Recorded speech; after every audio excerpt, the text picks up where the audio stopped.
സുഹൃത്തുക്കളെ, ഇന്ന് പെസഹ വ്യാഴമാണ്. ഈ ദിനത്തിൽ ഈ പെസഹ വ്യാഴത്തിനെ പറ്റി ഒരു ചെറിയ വിവരണം തരാൻ ഞാൻ ആഗ്രഹിക്കുന്നു. ലോകമെമ്പാടുമുള്ള ക്രിസ്തുമത വിശ്വാസികൾ ഈ ആഴ്ച വിശുദ്ധ വാരമായി ആചരിക്കുകയാണല്ലോ. ഓശാന ഞായർ തൊട്ട് ഈസ്റ്റർ സൺഡേ വരെയുള്ള ആഴ്ചയാണ് വിശുദ്ധ വാരമായി ആചരിക്കുന്നത്. ഈ വാരത്തിലെ ഏറ്റവും പ്രധാനപ്പെട്ട ദിവസങ്ങളായ പെസഹ വ്യാഴം, ദുഃഖവെള്ളി, ദുഃഖശനി, ഈസ്റ്റർ സൺഡേ ഇവ ആചരിക്കുവാൻ എല്ലാ വിശ്വാസികളും തയ്യാറെടുക്കുകയാണ്. ഇതിൽ പെസഹ വ്യാഴമാണ് ആദ്യം വരുന്നത്. ഇതിന് ഇംഗ്ലീഷിൽ മോണ്ടി തേഴ്സ്ഡേ എന്ന് പറയും.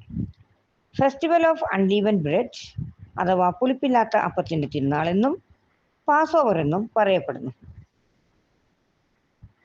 മോണ്ടി തേഴ്സ്ഡേ എന്ന വാക്കിൻ്റെ അർത്ഥം നോക്കാം. മോണ്ടി എന്ന വാക്ക് ലാറ്റിൻ ഭാഷയിൽ നിന്നും ഉത്ഭവിച്ചതാണ്. അതിൻ്റെ അർത്ഥം പുതിയ നിയമം എന്നാണ്. ഇനി പുളിപ്പില്ലാത്ത അപ്പത്തിൻ്റെ തിരുനാളെന്നും പാസ് ഓവർ എന്നും പേര് വരാനുള്ള കാരണം നമുക്ക് നോക്കാം. ക്രിസ്തുവിന് വളരെ മുമ്പ് തന്നെ യഹൂദർ പെസഹ ആചരിച്ചിരുന്നു. ഇസ്രായേൽ മക്കൾ ഈജിപ്തിൽ ഫറവോന്റെ കീഴിൽ വളരെ കഷ്ടം അനുഭവിക്കുകയായിരുന്നു. കൊടിയ പീഡനങ്ങൾ കൊണ്ട് അവർ വലഞ്ഞു. അവർ യഹോവയായ ദൈവത്തോട് നിലവിളിച്ചു. യഹോവയായ ദൈവം അവരുടെ പ്രാർത്ഥന കേട്ടു. അവരെ മോചിപ്പിക്കാൻ മോശയെ തിരഞ്ഞെടുക്കുന്നു. മോശ ഫറവോന്റെ സമീപിച്ചു കാര്യങ്ങളെല്ലാം പറയുന്നു. പക്ഷേ ഫറവോൻ വഴങ്ങുന്നില്ല. ദൈവം 10 ബാധകളെ അയക്കുന്നു. ഓരോ ബാധ കഴിയുമ്പോഴും ഫറവോന്റെ മനസ്സ് മാറി സമ്മതിക്കും. ഇസ്രായേൽ മക്കളെ വിടുവാൻ സമ്മതിക്കും. പക്ഷേ അവസാന നിമിഷം വാക്കുമാറും. അങ്ങനെ അവസാനത്തെ ബാധയായ ആദ്യജാതരായ മിസ്രൈമിൻ കുഞ്ഞുങ്ങളുടെ മരണമാണ്. അതിനായി മരണദൂതനെ ദൈവം അയക്കുന്നു. ഇസ്രായേലിയരുടെ വീടുകൾ തിരിച്ചറിയാൻ അവരോട് ഒരു ആടിൻ്റെ രക്തം കൊണ്ട് കട്ടിലപ്പടിയിൽ അടയാളം വെക്കാൻ യഹോവ പറയുന്നു. ഈ അടയാളം കാണുന്ന ദൂതൻ ആ വീട് പാസ് ഓവർ ചെയ്തു പോകും. ഇങ്ങനെ പാസ് ഓവർ ചെയ്തു പോകുന്ന വീടിൻ്റെ ആ ഒരു ഓർമ്മയ്ക്കായിട്ടാണ് പാസ് ഓവർ എന്ന പേര് വരുന്നത്. അങ്ങനെ ഫറവോന്റെ ആദ്യജാതനും മരണപ്പെടുമ്പോൾ ഫറവോൻ മനസ്താപപ്പെടുന്നു. ഇസ്രായേലിയരെ വിട്ടയക്കാൻ കൽപ്പിക്കുന്നു. പക്ഷേ ഒട്ടും സമയം കൊടുക്കുന്നില്ല. മാവ് പൊളിക്കാനുള്ള സമയം പോലുമില്ല.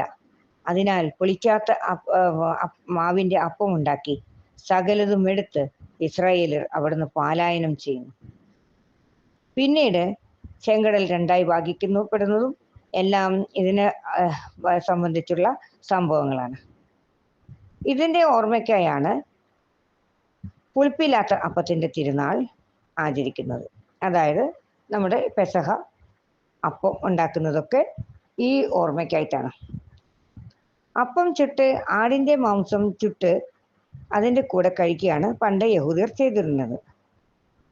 യേശു ശിഷ്യരുമായി പെസഹ ആചരിക്കുകയാണ്. ഈ പെസഹ അവസാനത്തെ പെസഹയാണ്. അതിനെ ലാസ്റ്റ് സപ്പർ അല്ലെങ്കിൽ അന്ത്യ അത്താഴം എന്നും പറയുന്നു. 12 ശിഷ്യരുമായി യേശു പെസഹ ആചരിക്കുന്നു. ഒരു ഗുരുവും ചെയ്യാത്ത ഒരു പ്രവൃത്തി യേശു ചെയ്യുന്നു. യേശു ശിഷ്യരുടെ കാലുകൾ കഴുകുന്നു. ഈ പുതിയ നിയമത്തിന്റെ തുടക്കമാണത്. മോശയുടെ നിയമം മാറ്റി.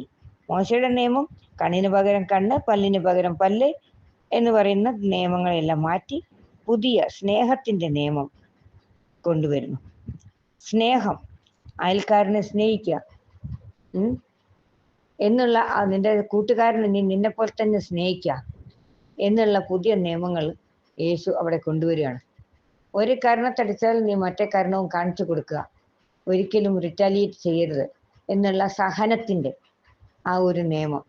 സ്നേഹം, സഹനം, ഇതെല്ലാം സഹനം വരണമെങ്കിൽ സ്നേഹം വേണം.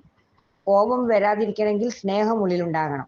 ഈ നിയമമാണ് യേശു പഠിപ്പിച്ചത്.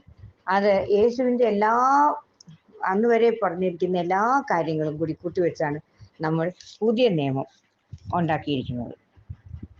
പുതിയ നിയമം 2 പുസ്തകമാണല്ലോ ബൈബിളിൽ, പഴയ നിയമം പുതിയ നിയമം. അങ്ങനെ യേശു കുറേ നിയമങ്ങളൊക്കെ മാറ്റി. പിന്നീട് യേശു മനുഷ്യരുടെ പാപങ്ങൾ ഏറ്റെടുത്ത് കുരിശുമരണം വരിക്കുകയാണ്. കുരിശുമരണം, യേശുവിൻ്റെ കുരിശുമരണത്തോടെ അതുവരെ വളരെ നീചമായി കരുതിയിരുന്ന കുരിശ് ഹോളി ക്രോസ് അല്ലെങ്കിൽ വിശുദ്ധ കുരിശ് ആയി മാറുകയാണ്. ശിഷ്യന്മാരോട് കൂടെ പെസഹ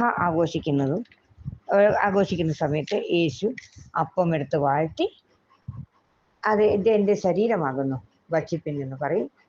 അങ്ങനെ വീഞ്ഞെടുത്ത് വാഴ്ത്തി, ഇത് പുതിയ നിയമത്തിനായി ഞാൻ ചൊരിയുന്ന രക്തമാണ് എന്ന് പറയുന്നു. അങ്ങനെ യേശുവിൻ്റെ അവസാനത്തെ അത്താഴം അവിടെ കഴിയുന്നു.